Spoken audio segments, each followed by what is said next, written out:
Right before I got up to speak this morning, somebody came up to me. They knew me from before, and they were like, when I see type A people like you, I'm so inspired. I just want to get it done. And then I go sit on my couch. And I put my feet up.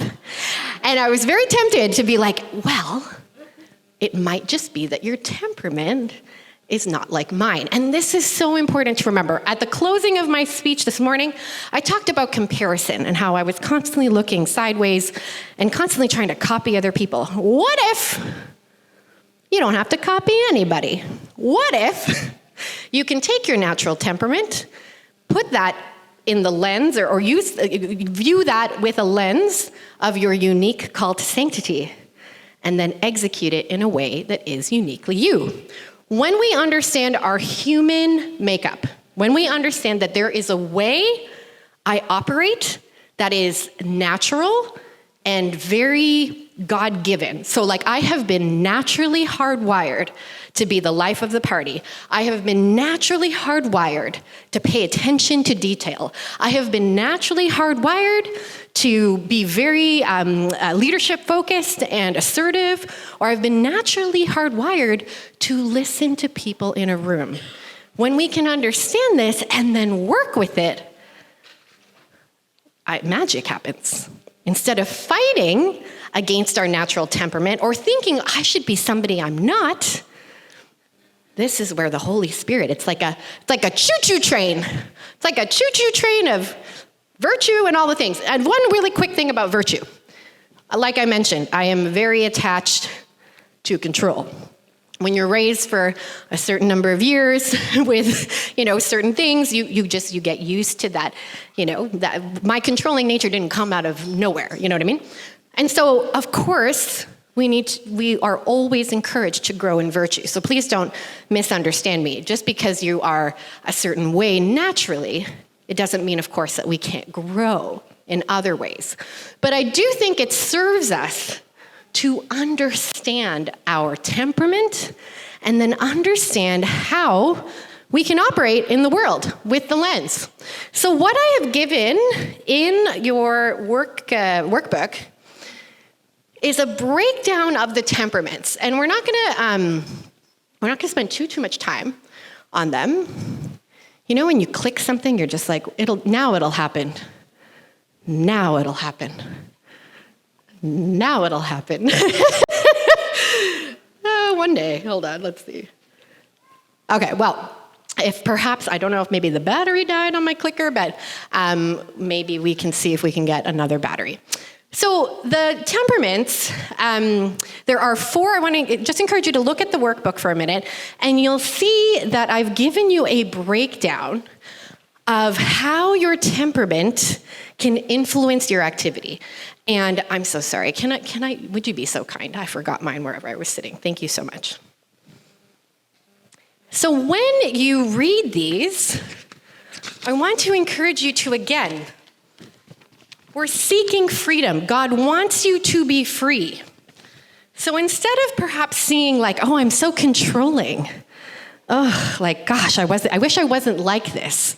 What if we could just get curious about how this could serve the church, how this tendency could actually serve your family and build your domestic church? You know what I love about Cholerics is we see things. We see when a child is going to be running out of diapers. We see when pasta is not in the pantry and we need to get more.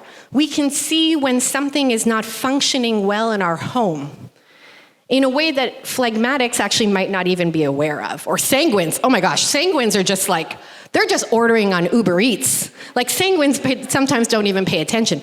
So, but again, to see that as, this is my natural tendency, as opposed to, this is bad and I wish I was different. Again, we can always grow in virtue, don't get me wrong. But we can also understand how the Lord has made us. So really quickly, cholerics. We're not gonna go into too much detail, but I do wanna raise these. They bring clear direction. They persevere and push plans through to completion. They're dependable and get the job done. The weaknesses of cholerics is that they can be prideful, they can be stubborn, they can be opinionated, they can lack sympathy. They are triggered by a waste of time, money, and energy. Their external triggers are laziness. Does this sound familiar, cholerics in the room? And they love to have goals with a clear success measurement. They're motivated by this clear success measurement. So let's just say, as you did the worksheet this morning, you've realized your unique call to sanctity is coaching. And you are interested in pursuing coaching in a Catholic container, in a Catholic manner. You want to coach with just the fullness of the truth. You want to invite the Holy Spirit into your coaching. You want to do all of that. So if you are a choleric, you would benefit from this clear sense of direction.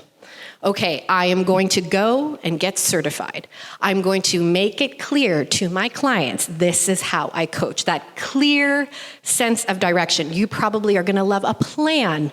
You're going to love the idea of by September 1st, I have launched a coaching career in a very authentically Catholic manner. Okay, so again, we're viewing this in the context of how can we execute our unique call to sanctity. Moving on to sanguines, which was a very large portion of the room. Sanguines can make friends with anyone. Sanguines have a great sense of humor. Sanguines have a lot of energy and are easily excitable. The weaknesses of the sanguines, they can sometimes be superficial and shallow. They can sometimes be forgetful. This is a big sanguine thing for me. They can be very, the word here is impetuous. I leap before looking, and they can overlook difficulties. I don't know if sanguines can just get so excited about life, they don't think about oh yeah, how are we gonna do that? How are we actually gonna do that? Okay. They're triggered by routines and schedules. They don't love routines and schedules. They do not like monotony. And they're also triggered by the negativity of others. They love fun. They hate negativity. Ideal conditions for a sanguine: they love to creatively problem solve. They love people, and they love variety. And their motivations are for influencing others and enjoying themselves, so having a good time. So if you are a sanguine, and you went through your unique call to sanctity, and again, you want to be a Catholic coach, you're going to be motivated by having as much fun as possible in the pursuit of this new career. So what does that mean? You're going to make any training you do so much fun. So you're going to make it a challenge. You're going to make it I wonder how fast I can get clients. You're going to make even the pursuit of clients a party. So you might throw a big party to get clients. Literally, you love people so much. You might host an event like this to really appeal to that sanguine part of you. Okay? So that's the sanguine. Moving on to the... Sorry, I didn't flip the thing. Moving on to melancholics. Melancholics made up a lot of this room, which I'm really, really just interested in. Okay, so melancholics are thoughtful. They are organized. They're sensitive and compassionate, highly detailed. Their weaknesses, they can lean towards sadness. Melancholics and sanguines sometimes don't always get along because sanguines are why are you so sad? And melancholics are I just want to be sad. They can be negative and pessimistic, and they can really overreact and second guess things, okay? The triggers for melancholics, not being perfect. So they can be very worried about doing things. They can be externally triggered by noise and external stimulation. My husband is a melancholic, and when I meet my maker, I'm going to be you gave my melancholic husband 11 children. How does that compute? Makes sense for me. I'm a sanguine. I love a party. I'm like, bring it on, all the people. But my husband gets very overwhelmed by noise. Ideal conditions for a melancholic. They need time and space to process. They need uninterrupted thinking and prayer time. They love philosophical, deep conversations, and they're very much motivated by meaning. So, if you discovered in your unique call to sanctity that you are meant to be a Catholic coach, if you're a melancholic, one thing you want to be aware of is you're going to pursue perfection. And so just be aware of that so that it doesn't trip you up so much. So meaning, a sanguine might take like 3 months to launch a coaching business. A melancholic could take 3 years. And just to be aware of that, you get to go at the speed that you want, but that you will always have a tendency to lean towards perfection. So let's do that in a well-ordered amount, if that makes sense, okay? P.S., this is also very helpful, a very helpful tool for your children. I would really, really encourage you to kind of come to understand the temperaments of your children. It can make your parenting so much more, it can bring a lot of ease to your parenting. Finally, the phlegmatics. Phlegmatics are my favorite. Phlegmatics and cholerics don't always get along. My husband's secondary is phlegmatic. We are literally polar opposites. I'm always like, yes, I know opposites attract, but how do opposites survive? So phlegmatics, they can be very dependable.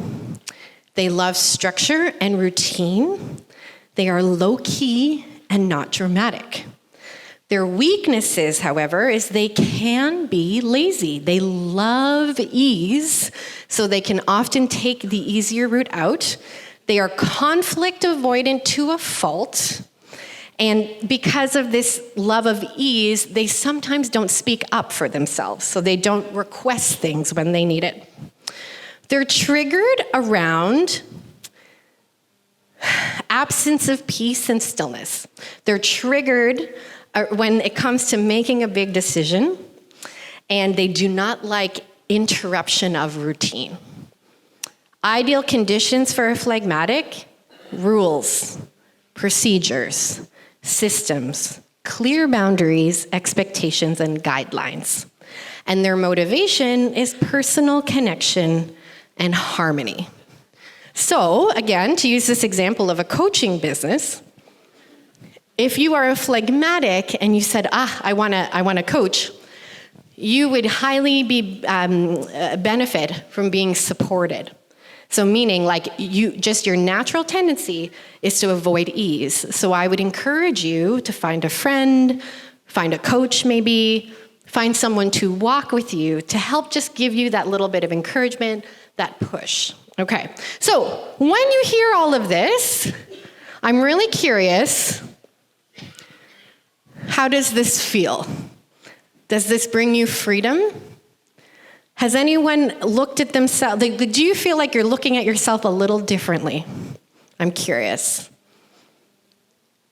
The goal of understanding our human makeup, again, this is not just an intellectual pursuit. This is not just knowledge for the sake of knowledge. This is to help us interact in the world, get along with other people, and move the things forward that the Lord has given to you uniquely. When we understand how we are best able to interact with others and get things done, I believe then again, this is grace building upon nature. We're just sort of taking things out of the way, so to speak, to allow lots and lots and lots of things to overflow. So, some of the questions I want to encourage you to look at. My contributions that I bring to others, I want you to declare it. I want you to say, this is what I do. This is what I do really well. My common areas of weakness, my triggers, both internal and external, my ideal conditions for making my best contribution are, and my motivations that get me into action are. So keep this, truly, I hope this becomes like a little cheat sheet, so to speak, on yourself. The next time you feel like, I should be more like that person, or, oh, I can't do that because I'm not like that person. I hope this becomes a nice cheat sheet, so to speak, on who you are and how God has uniquely created you to be. Let's own it and claim it. Before we get into some live coaching and Q&A, and I want to encourage you, if you have a question for me, feel free to get up. Don't worry about interrupting, walking people. Just go right ahead and put your question in the box. I want to talk really quickly about the pursuit of balance, because there are many mothers in the room. I know there are some non-moms. We all juggle competing priorities. And so I just want to really quickly talk about the different boxes that we can put ourselves in. And I just want to encourage you, burn the box. As I mentioned, I'm a certified Catholic mindset coach, and so I'm often encouraging my clients to look at their thoughts and look at their thoughts objectively. And one of my favorite things to ask people is, who would want you to think that thought? Jesus or the enemy? So when we say things to ourselves like, I can't do that because I'm a stay-at-home mom, and that's not how stay-at-home moms behave, I want you to ask that question. Who would want me to think this thought? Jesus or the enemy? When we think thoughts like, I'm not good enough to do that. I'm not talented enough. I'm not certified. Who wants you to think that thought? When we think thoughts like, there's someone else who could do that better than me, who would ever want to hear me? Who would ever want to follow me in this initiative? Who would want you to think that? Jesus or the enemy? It's one of my favorite questions to ask my clients. And when we burn the boxes, so to speak, when we just simply say, I'm not going to be confined to a box. Yes, these terms exist. I'm not trying to not live in reality. Yes, these terms exist. Yes, these designations, so to speak, that we give ourselves can be helpful. Sometimes they can be helpful. But what I love to kind of talk about and get curious about instead is truly, what does an integrated life look like? What does an integrated life look like, where whatever it is we're pursuing, it's all done almost like a circle, where we are supporting, it goes to support all the other things. I had so much incredible conversations over lunch with women who came to me talking about this thing, just balance and the pursuit of different things and what people might think of them if they chose to do certain things, having a baby, not having a baby, going back to work, not working, leaving a corporate career, so many conversations. And so much drama can be created when we are worried about this pursuit of balance. Because what does balance even mean? So I really want to encourage you to just examine your thoughts around balance. And again, just one of the strategies we use in mindset coaching is word play. Instead of balance, what if we could look at integration? I put this slide up because in the pioneer times, do you think women were complaining about work-life balance? Right? I mean that sincerely. Life on a farm, life in those early days when you were washing your own clothes and cooking all of your meals on an open fire, everything was work, right? It was truly integrated. I think we can learn a lot about life from agricultural, communities. And so this integration requires a different mindset. It requires this non-binary, this non-box kind of situation to work in life and the different things that we're pursuing. And it requires, as I mentioned this morning, a lot of surrender, and it requires some skills. And I want to just get into some of these skills. And that is your calendar. Whatever it is that we're pursuing in life, we have to admit, we have to accept the reality of time. Yes, God can do anything. God can multiply our efforts. He can do anything. But we still have 24 hours in a day. Like, that's still a reality. And we have to sleep for ideally at least 8 of them, right? So your calendar has got to protect your priorities, and we've got to declare what our priorities are. And so step 1 in living this out in mission is to really identify what your priorities are, informed by your legacy, informed by this unique call to sanctity. You've discovered this unique call to sanctity. You're on your journey of discovering it. How does this now show up in the way you live your life? So let's go back to this coaching example. You've learned this morning, wow, I have like a gift of coaching. I want to do it in a Catholic manner. Okay, great. So now what does this look like every day of your life? Does this look like you're spending 1 hour a day dedicated to your own learning? Does this look like literally 4 hours a week dedicated to your practice? Like, now we need to actually put some things in our calendar to ensure this priority is protected. So for example, I want to help 10,000 Catholic moms make their first $10,000 online while still staying home with their children. This is a declaration. And this is going to show up in my calendar. I have appointments in my calendar that help this declaration to be true. For example, my husband has clinical anxiety, and we have created many videos around depression and marriage and what that looks like. And so another priority that we have that's tied to our unique call to sanctity, tied to the legacy we want to leave, is we want other couples who navigate mental illness in marriage find hope. So this is tied to our calendar. This means in our calendar, we're working on our own marriage.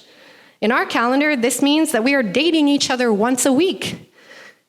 For us, this means that we are making time for our own mental health. As I mentioned, I have a beautiful therapist, and we do the work that is necessary. Okay.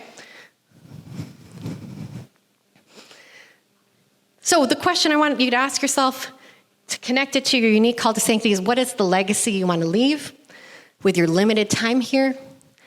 And how does this now translate into activities? So I talked about marriage, and it was interesting. I got a big when I mentioned dating my husband every week. And I learned this real quick from remember my messy minivan life where I was over here trying to prove myself to all the TV people? I made a declaration in my calendar to no longer work past 3 p.m. so I could pick up my children from school. I also made a declaration in my calendar that I would date my husband once a week. So what did that mean? I literally put it in my calendar as a recurring appointment, Wednesday night from 6 to 9. And it literally just became a recurring appointment. Nothing could be booked around that. That's an example of putting things into your calendar that will protect your priorities. For those of you who have children who are older potentially, and it's so important, especially in the older years where you're having these cerebral conversations, you can have that time in your calendar to literally have these 20-minute check-ins that will encourage you to build that relationship over time. Is this making sense? We're connecting our legacy, our unique call to sanctity, with physical appointments in your calendar. For the stay-at-home moms in the room, we just talked about this beautiful initiative from Family Foundations Institute, right? If you desire community, if you desire growing in your ability to build your own domestic church and all those kinds of things, an appointment in your calendar to make that happen could be investing in coaching and community and learning and support to be a great mom, right? So it's connecting an activity. What I found in my own life when I was interior designing, I was really happy to make appointments for the priorities of other people. And then I would just give my whole calendar away, including my beautiful parish priest, who asked me to do all kinds of things. And again, I just sort of let everyone else's priorities dictate. But when you have a recurring appointment, like 6 to 9 p.m., I'm going to date my husband. One of the women in the room, she's got a lot of kids, and she was like, "Oh, why do you have a lot of kids? Have you seen my husband?" That made me laugh out loud, you guys. Oh my gosh, have you seen my husband? I'm gonna use that now. But my point is, if you wanna have a great marriage, you're gonna schedule that appointment, and so then when Father says, hey, can you do this thing for me? And it's between the hours of 6 and 9 on Wednesdays, you say, I'm so sorry I can't do it then. Okay, so what activities will make your legacy come true? Think about that and literally schedule them. Literally schedule them in your appointment like you would a meeting at the school, an eye doctor appointment, etc. Every Monday, I will host a webinar for one of my group communities. Every Wednesday afternoon, I will go on a date with my husband, for example, and you can think of so many more for you. And then step number 3, identify the thoughts that will help you show up for those appointments. So when I was looking at dating my husband more regularly, so intentional time. I'm not talking like we're falling asleep watching Netflix on the couch. I'm talking like looking in each other's eyes and having meaningful conversations. I, of course, had the thought, I am too busy. I, of course, had the thought, I'm way too tired to go on a weekly date night with my husband. I, of course, had the thought, we don't have money to go out every week. I had all these thoughts. But what's a thought that helped me date my husband? This time together is worth it. This time together builds a legacy. This time together is necessary for the way my phlegmatic, melancholic husband is hardwired. I'll give you another example. I love a little cocktail.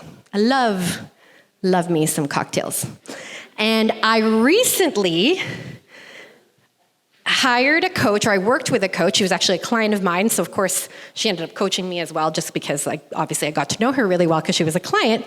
And she does a program called Delay and Pray. She helps people spiritually fast. So interesting.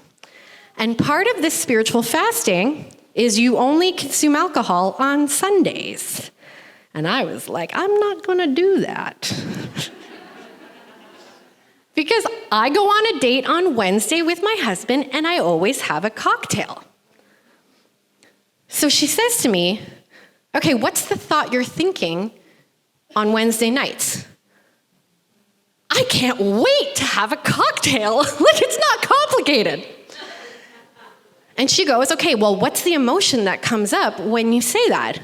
And I said, excitement. And so, of course, you want to have a drink, Lisa, because you're so excited. So then she challenged me. What if date night could be all about Josh? And she challenged me to try the thought on for size. I don't need a drink to enjoy the amazing company of my husband. Such a powerful, powerful shift. And wouldn't you know, I no longer needed that drink on Wednesday. Thoughts create emotions. Our emotions then create action, and action produces results. We need to create the thoughts to ensure that we show up for those appointments.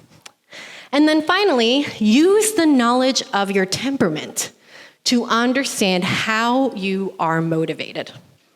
So like I mentioned, I gave a couple of examples earlier. Sanguines love fun. So whatever it is that you're trying to pursue, even if it is something like date night with your husbands, you will be motivated by fun. So maybe you're literally thinking about where would be a fun place to go. Maybe you're motivated by like drawing out of a hat what you do on your date night. You're gonna be motivated by fun. Cholerics are motivated by a challenge. Maybe for you in this example, it's like, I'm gonna see how quickly I can get everything done today so I can go on a date with my husband. I'm gonna see how efficiently I can do dinner and bedtime for my kids so that I'm totally ready for date night. So you'll be motivated by a challenge. Melancholics are going to be motivated by meaning. I love melancholics so much. You're going to be motivated by something like, this is so important for my family. And then phlegmatics are going to be motivated by ease. Phlegmatics, I love you because you're the opposite of me. And so we have to just really pay close attention and be sensitive. Phlegmatics, it's going to be hard to get out of the house. Phlegmatics are going to think about all the reasons why. Oh, the dishes aren't put away, the kids aren't in bed yet, the laundry still needs folding. So just, again, be aware. So, for example, something a phlegmatic could do, knowing this about themselves, is, hey, Mom, do you think you could come over between 5 and 8? Because my husband and I are going to go on a date between 6 and 8. So do you think you could do that hour before, help get the kids all ready so that when we walk out the door, it's really peaceful? Okay? And finally, it can be tempting to get frustrated. At least, again, the choleric in me gets really frustrated. It can be tempting to look at all this, learn all this, and be like, what's the point? I'm already so I'm so controlling, or I'm so unfocused because I'm a sanguine. These are not meant to be labels, again, to put you in a box. I'm not trying to put anybody in a box. This is a lens of self-knowledge. This is a lens of self-actualization so that, again, we can go and live out that unique call to sanctity. So I love this quote so much. St. Francis de Sales says, "Don't get upset with your imperfections. It's a great mistake because it leads nowhere. To get angry because you are angry, upset at being upset, depressed at being depressed, disappointed because you are disappointed. Don't fool yourself. Simply surrender to the power of God's love, which is always greater than our weakness."